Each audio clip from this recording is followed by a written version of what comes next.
18 फरवरी को जैन संत आचार्य विद्यासागर जी महाराज चीर समाधि में लीन हो गए थे। आचार्य विद्यासागर महाराज कुछ समय से अस्वस्थ चल रहे थे।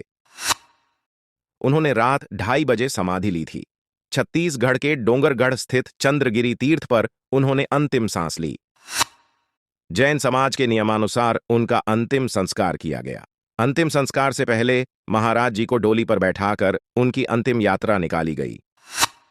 आचार्य विद्यासागर के अंतिम संस्कार के बाद से जैन समाज के नियमों को लेकर अन्य धर्म के लोगों में जिज्ञासा देखने को मिल रही है।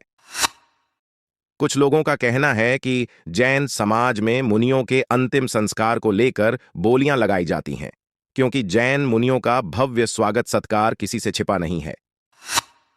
जब कोई जैन मुनि आचार्य किसी नगर में प्रवेश करते हैं तो उनके स्वागत में हेलीकॉप्टर से पुष्प वर्षा होती है।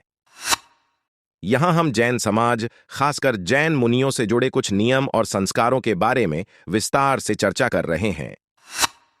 क्षुल्लक और ऐलक। जैन धर्म में साधुओं की 11 भूमिकाओं का उल्लेख किया गया है। इन 11 भूमिकाओं में शीर्ष भूमिका क्षुल्लक मानी जाती है। क्षुल्लक यानी छोटा। इसमें भी क्षुल्लक और ऐलक होते हैं। क्षुल्लक और ऐलक दोनों ही साधु भोजन के लिए भिक्षावृत्ति करते हैं। क्षुल्लक साधु अपने साथ एक कोपीन और एक चादर रखते हैं, जबकि ऐलक केवल कोपीन रखते हैं और हथेलियों की अंजुली में भोजन करते हैं। ऐलक केश लॉन्च करते हैं। सल्लेखना, समाधि या संथारा। जैन मुनि सल्लेखना के माध्यम से अपनी देह त्यागते हैं। इसे समाधि लेना या संथारा भी कहते हैं। यह मृत्यु को निकट जानकर अपनाई जाने वाली एक प्रथा है। इसमें जब जैन साधु या साध्वी को लगता है कि वह मौत के करीब है तो वह खाना पीना त्याग देते हैं। दिगंबर जैन समाज में इसे समाधि या सल्लेखना कहा जाता है और श्वेतांबर में संथारा कहा जाता है। डोली में बैठाकर अंतिम यात्रा संथारा के माध्यम से देह त्यागने वाले जैन मुनियों का अंतिम संस्कार लिटाकर नहीं, बल्कि बैठाकर किया जाता है। देह त्याग चुके मुनि के पार्थिव शरीर को एक डोली में बैठाकर उनकी अंतिम यात्रा निकाली जाती है।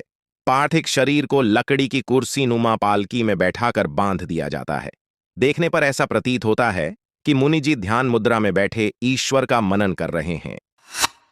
जैन धर्म में त्याग की शिक्षा देता है। इंद्रियों पर विजय प्राप्त करके ही कोई जैन मुनि बन सकता है। जैन धर्म संदेश देता है कि इस जगत की समस्त चीजें मोहमाया हैं। इनका त्याग करके ही ईश्वर को प्राप्त किया जा सकता है। इसलिए शरीर के प्रति भी वैराग्य पैदा करके ही कोई व्यक्ति कठिन साधना के बाद जैन मुनि बन सकता है।